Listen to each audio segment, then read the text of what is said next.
you want to learn how to disable filtering on Telegram? Just keep on watching because we prepared a step-by-step tutorial for you. First, open a web browser on your phone, for example, Safari, and on the search tab, search for web.telegram.org. Now, press the three lines at the top left corner of your screen and go to Settings. Once you're in Settings, look for Privacy and Security and then scroll down until you see this option. Under Sensitive Content, you'll see the option regarding disabling filtering, and you just have to make sure that this is checked or turned on. Once you've done that, you have successfully disabled filtering on your Telegram.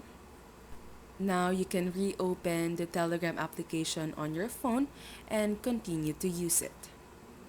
And that's all for today's video. If this video helped you, don't forget to press like and subscribe.